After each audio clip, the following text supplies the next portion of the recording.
luz pero no escuchas. Te mueves solo en la. अगर बाजार में कुछ नया आए और सबसे पहले आपको मिल जाए तो जो खुशी होती है ना वो चौगुनी हो जाती है और वहाँ पर कोई कीमत मैटर नहीं करती। तो मेरे साथ गौरव हैं रुड़की से। गौरव कैसे हो आप? मैं बढ़िया भैया, आप कैसे हो? तो कैसा लगा जब आपको उत्तराखंड की पहली एक्सयूवी 700 मिल गई? डिलाइटेड। डिलाइटेड। और ये नंबर भी 700 बस मैंने 700 ये सब सेट कर किया है अपने आप हो गया? नहीं, अपने आप नहीं भैया, ये बुक कराया था मैंने। नंबर पहले बुक करवाया पहले था? बुक करा दिया था। अच्छा। और मेरे को महिंद्रा ने डेट दी थी 27 ऑफ नवंबर की और 1 दिसंबर को मुझे गाड़ी डिलीवर हो गई थी। बहुत बढ़िया। तो क्या अच्छा लगा और क्या क्या छोड़ दिया इसके लिए आपने जो नहीं खरीदा? और देखो भैया, इसके लिए मैंने जो टेस्ट राइड की है, हेक्टर की टेस्ट राइड की थी एंड ऑल्सो ट्राइड सफारी, जो ऑलमोस्ट फाइनल स्टेज में ही था जब तक ये इंट्रोड्यूस नहीं करी थी महिंद्रा ने। लेकिन इसको देखने के बाद तो फिर मैं फ्लैट हो गया और मैंने इसको बुक करा दिया था। तो गौरव को किस किस चीज ने अपील किया एक्सयूवी 700 के और क्या क्या इनको पसंद आया और इन्होंने जो अभी तक एक्सपीरियंस किया है जितने भी किलोमीटर का वो सब कुछ शेयर करूंगा गाड़ी के अंदर बैठकर। तो गौरव भाई के साथ चलते हैं। गौरव रेडी? रेडी भैया, चलिए साझा करते हैं गाड़ी के अंदर बैठकर। Todo es una lucha. Ya me cansé de tus excusas. También si existe alguien más. Alguien más. O solo es una historia más. तो मैं गौरव के साथ उनकी इस एक्सयूवी 700 में आ गया हूँ। तो गौरव भाई एक चीज बताओ, जब आप इसे खरीदने के लिए निकले थे तो जो और विकल्प देख रहे थे उनको क्यों छोड़ दिया? चलाते रहिए धीरे धीरे। भैया विकल्प मेरे पास ज़्यादा तो थे नहीं इस रेंज में। हमारे पास एक तो सफारी का ऑप्शन है, एक भैया उसके बाद हेक्टर का ऑप्शन है। हेक्टर है लगभग इतने की अगर प्राइस रेंज में जाते हैं, बट लोग 1 मिनट में बोल देते हैं कि भाई चाइनीज़ माल ले लिया। अच्छा, वैसे आपको पसंद थी? तो ठीक थी, मतलब और कोई ऑप्शन भी नहीं था। देखिए हैरियर के अंदर जब हम बैठते हैं भैया तो थोड़ा इंटीरियर देख के लगता है बढ़िया डेटेड सा फील होता है और इवन उनका लोगो भी अब थोड़ा जो है बोरिंग सा हो गया, उसे थोड़ा मैच्योर करने की, इवॉल्व करने की ज़रूरत है टाटा को। और वही चीज़ मुझे लगा कि इसमें ज़्यादा फीचर्स नहीं है, हेक्टर चाइनीज़ माल है। स्पेस आपने देखा सफारी वाला, क्योंकि वो कहीं ना कहीं से ज़्यादा जस्टिफाई करता है अगर एक्सयूवी 700 से कंपेयर करें तो। भैया देखिए बेसिकली है तो ये सारी प्रॉपर 7 सीटर तो कह नहीं सकते क्योंकि पीछे तो बच्चे ही बैठ सकते हैं, चाहे हम किसी भी गाड़ी की बात करें। सफारी में सीटें बिल्कुल पीछे तक लगा दी गई हैं, तो उसमें सामान रखने की बिल्कुल भी जगह नहीं है सफारी में। कितने की पड़ी आपको एग्जैक्टली ये? एग्जैक्टली मुझे ये 21,90,000 की पड़ी है। अच्छा, विद VIP नंबर जो मैंने इसका लिया हुआ है। तो अगर नंबर छोड़ दिया तो कितने की पड़ी? 10,000 रुपये नंबर के हटा दीजिए भैया। अच्छा, बाकी इसमें एक्सेसरीज भी लगी हुई हैं 37,000 की, 40,000 की। एक्सेसरीज में क्या क्या डलवाया है? एक्सेसरीज में भैया साइड फुट रेस्ट और मैट, 3D मैट। अच्छा। और scuff plates, rear bumper guard.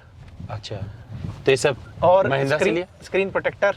Screen protector लगवा दिया आपने? जी जी जी, सब महिंद्रा से लिया है। जेन्युइन एक्सेसरी लगवाई है क्योंकि बाजार की मैं लगाना नहीं चाहता था। कल इनमें कोई प्रॉब्लम भी आ गई तो 6 महीने की वारंटी वो देते हैं। हालांकि मैं समझता हूँ उसमें मार्जिन ज़्यादा होते हैं, बट ओरिजिनल तो ओरिजिनल ही होता है, वो फिनिशिंग नहीं मिलती। कंफर्ट की बात करें तो आपको लग रहा है कि वो कंफर्ट ऑफर कर रही है जिसके लिए आप एकदम पागल हुए पड़े थे और उत्तराखंड के पहले व्यक्ति बन गए जिनको ये गाड़ी मिली? डीजल मैनुअल में भैया मुझे मिली है डेफिनेटली ये। और देखिए कंफर्ट तो हम इस समय ऑलमोस्ट ऑफलोडिंग कर रहे हैं भैया, तो गाड़ी एकदम कंफर्टेबल है, ना तो बहुत ज़्यादा कूद रहे हैं और ना ही बहुत ज़्यादा स्टिफ सस्पेंशन है। एक तो बहुत अच्छा बैलेंस लोगों को फ्रेम देख के पता चल जाएगा। तो कंफर्ट की अगर बात करें, जैसे ये वाली सीट हो गई या फिर आपकी फैमिली बैठ रही है पीछे, तो एकदम कंफर्टेबल है? बहुत कंफर्टेबल है भैया, कोई इशू नहीं है।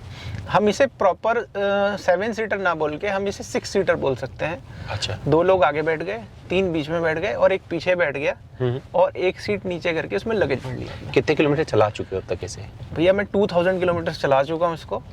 और मैंने 1 दिसंबर को ली थी, अभी 20-22 दिन हुए हैं, 23 दिन हुए हैं। सबसे लंबी दूरी की यात्रा कौन सी की आपने? मैं भैया दिल्ली गया था। अच्छा। रुड़की में रहता हूँ मैं, तो आना जाना मेरे 550 किलोमीटर्स मेरे को पड़ा। अच्छा, 550। तो अब यहाँ पर आप बता सकते हो हाईवे पे परफॉर्मेंस कैसा लगता है आपको इसका? क्योंकि लोग तो बहुत कुछ बोल चुके हैं, लेकिन आप 2000 किलोमीटर चलाने के बाद बोलोगे और आप इसके यूज़र हो। भैया हाईवे के लिए तो बड़ी ज़बरदस्त गाड़ी है ये। अच्छा। एक तो आप देखें 110 पे भी इसके RPM 2000 के अंदर रहते हैं। अच्छा। हाँ जी, तो नॉइस ज़्यादा नहीं आती है, और वैसे भगाने को तो आप 150-160 तक लेके जा सकते हो, बट मैं प्रेफर नहीं करता हूँ। उस रेंज पे भी आपको कंफर्टेबल फील होता है, उस स्पीड पे भी कंफर्टेबल फील होता है, ऐसा नर्वसनेस फील नहीं होती। जैसे केबिन इंसुलेशन कैसा लगता है? परफेक्ट है, हालांकि डीजल गाड़ी है तो थोड़ी हमिंग नॉइस जरूर हाँ, इसमें पूछने रहेगी वाला था। हाँ जी, बट अच्छा है, कोई इशू नहीं। तो आपने मिस नहीं किया, आपके पास ऑटोमेटिक नहीं, आपने मैनुअल ले लिया? भैया देखिए, थोड़ा सा वैल्यू फॉर मनी प्रपोजिशन है, वो almost 2 lakh rupees ex showroom में एक्सपेंसिव थी, फिर उसके ऊपर आरटीओ इंश्योरेंस का लगा लो तो 2.5 लाख रुपए के करीब महंगी पड़ जाती मुझे।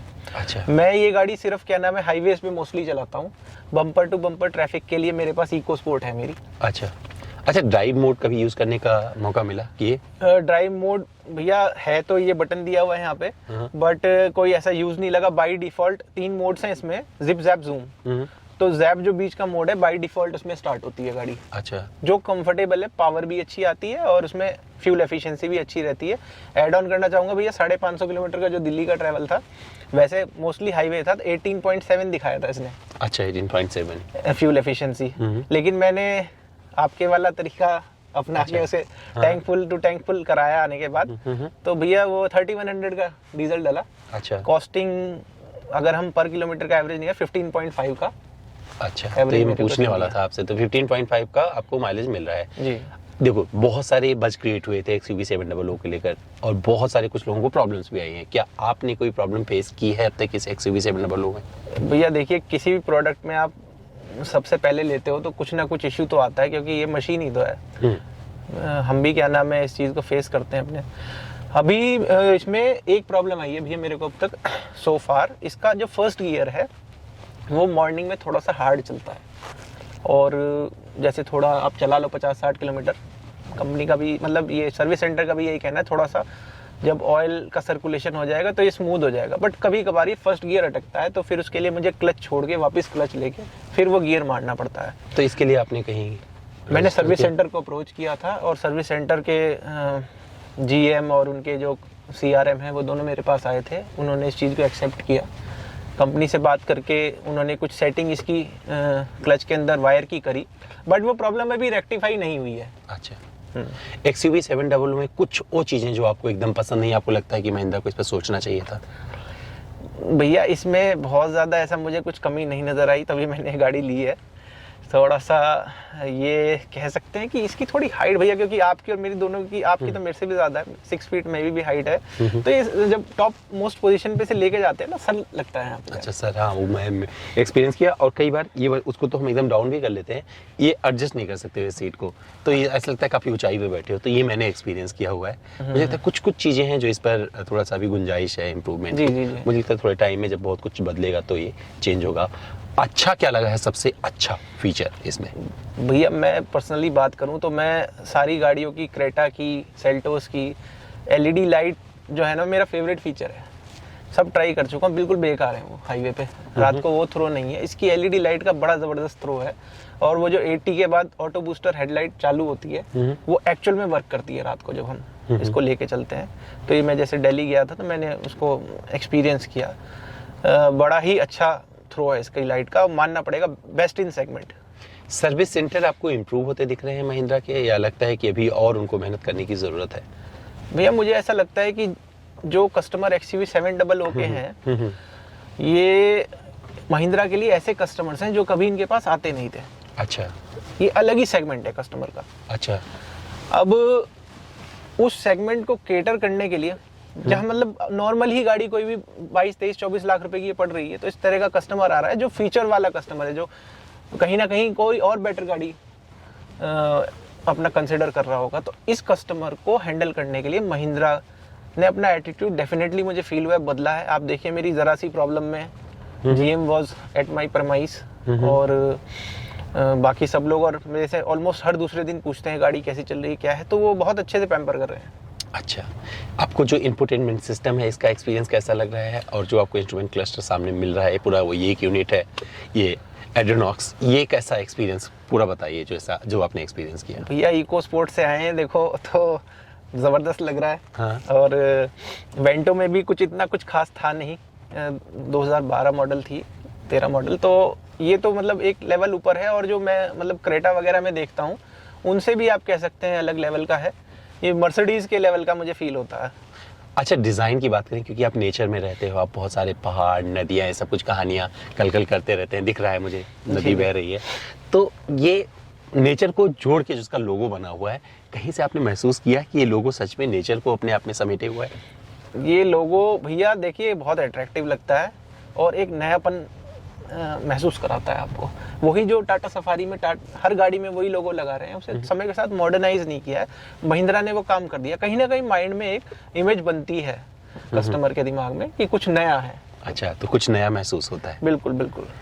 बहुत बढ़िया। तो आप जब निकलते हो रुड़की जैसी सड़कों पर इसको लेकर, तो लोग मुड़कर देखते हैं या 100%। कुछ पूछते भी, रोक भी लेते हैं, भैया कैसे मिले? देखिए रोकता तो कोई नहीं है इस गाड़ी को। हाँ। ना पुलिस वाला रोकता है ना कोई रोकता है। अच्छा, हाँ, तो मतलब तो स्टेटस भी उठा दिया इसने एक आपका? रॉब है इसका। हाँ। बट हाँ, मुड़ के हर आदमी देखता है, ये मैंने नोटिस करी है। और जो आपका जानने वाला है वो पूछता भी है। अच्छा, तो सर्विस पहला आपने चेकिंग करवाया होगा, चेकअप वगैरह इसका 1000? हाँ जी भैया, 1000 पे था लेकिन थोड़ा सा ओवर हो गया था। 1200 1300 पे हुआ है इसका जनरल। कुछ रेक्टिफाई किया था इन्होंने, कुछ इश्यूज वगैरह? इशू तो भैया वही जो इसका प्रॉब्लम आई थी क्लच में जो सेटिंग करी है इन्होंने वायर की, वो पहले ही हो गई थी। वो मतलब फर्स्ट सर्विस से पहले पिक एंड ड्रॉप दिया था उस समय पे इन्होंने मुझे, मैं गया नहीं था। और अच्छे से मेरे ख्याल से वॉश करके दे दी होगी। बाकी तो ऐसा कुछ इसमें मुझे डिफरेंस लगा नहीं है। ओके, एक सवाल और करूंगा, क्योंकि आप पहाड़ों में चलाते हो, तो पहाड़ों पर कैसा एक्सपीरियंस है? भैया बड़ा जबरदस्त एक्सपीरियंस है। कट वगैरह अच्छे से लेता है? कहीं बॉडी रोल फील होता है, नहीं होता? अभी देखिए पहाड़ों की रोड पे 80+, जब इसमें घंटी बजी तो मुझे पता लगा 80 के ऊपर निकल गई स्पीड। अच्छा, तो बहुत अच्छा पिकअप और टॉर्क है। तो मैं कंट्रोल करके गाड़ी को वैसे चलाता हूँ, मैंने आपको बताया। ज़्यादा तेज चलाता नहीं, बट जितनी पावर चाहिए उससे ज़्यादा ही है इसमें। उससे ज़्यादा ही है। ज़्यादा ही है। और जितना संतुष्ट होना चाहिए आपको, उससे ज़्यादा संतुष्ट हैं आप? मैं बिल्कुल संतुष्ट हूँ भैया। एक चीज़ मैं और ऐड करूँगा आपके व्यूअर्स के लिए। हाँ। लोगों को लगता है जैसे कि बड़ी गाड़ी है तो इसका क्लच और ये सब हार्ड होगा। जैसे सफारी में स्टीयरिंग बड़ा हार्ड है, क्लच डीप भी है और हार्ड भी है। अब इसका एकदम क्रेटा के लेवल का स्मूथ और बहुत लाइट क्लच मिलेगा आपको। डीजल मैनुअल की जो मैं बात कर रहा हूँ, ये गियर शाफ्ट बड़ी स्लिक है और स्टीयरिंग बड़ा हल्का है। और जैसे ही 80 की स्पीड होती है तो ये अपना मतलब चेंज हो जाता है, हार्ड हो जाता है काफ़ी। अभी बिल्कुल लाइट मिलेगा आपको ये।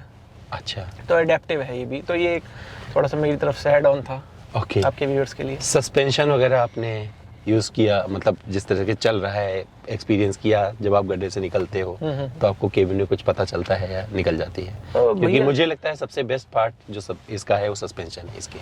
सस्पेंशन इनके सर्विस सेंटर ने ही मुझे बोला सस्पेंशन में कभी भी आपको कोई प्रॉब्लम नहीं आएगी कि ये कोडियक के लेवल का सस्पेंशन इन्होंने लगाया है इस गाड़ी के अंदर। और ये आप महसूस भी करते हैं बहुत ज़्यादा, मतलब ऐसा भी नहीं है कि बिल्कुल फील नहीं होता। पता तो लगता है गाड़ी गड्ढे में गई है, बट आपकी बॉडी तक वो जर्क आता नहीं है और कंफर्टेबल है और झूलती भी नहीं है गाड़ी स्कॉर्पियो की तरह। तो नेक्स्ट ट्रिप कौन सा होगा गौरव का? भैया मेरा अभी प्लान बन तो रहा है ऊपर पहाड़ों पे जाने का। पहाड़ में रहते हो और पहाड़ पे चले जाओगे? और ऊपर जाने का। हाँ, और ऊपर जाने का। बहुत बढ़िया। तो दोस्तों ये थे गौरव भाई जो चलाते हैं XUV 700। खुश इसलिए हैं क्योंकि इनको उत्तराखंड की पहली XUV मैनुअल डीजल मिल गई है। जी ठीक भाई साहब जी। फीचर वगैरह बहुत ज़्यादा यूज़ नहीं करते हैं, जैसा कि इनकी बातों से पता चल गया हो। ये व्यावहारिक तौर पर जो गाड़ी में प्रयोग करना चाहिए उसका इस्तेमाल करते हैं। खुश है, क्यों खुश है इन्होंने बता दिया है। अभी क्या करूँगा, इनको और चलाने देते गाड़ी, फिर एक बार मौका मिलेगा 10,000 किलोमीटर के बाद में आपका कस्टमर रिव्यू लेकर आएंगे, अगर हमारी जनता ने स्वीकार किया तो। 2000 हो गई है भैया, जल्दी आ जाएगा। जल्दी आ जाएगा ना। तो दोस्तों अपना बहुत सा ध्यान रखिएगा। कल फिर मिलता हूँ किसी और वीडियो में। कुछ और देखना चाहते हैं ना तो कमेंट करके बताइएगा, जरूर आपका वीडियो आपके सामने हाजिर होगा। Thank you. Thanks Gaurav. Thank you.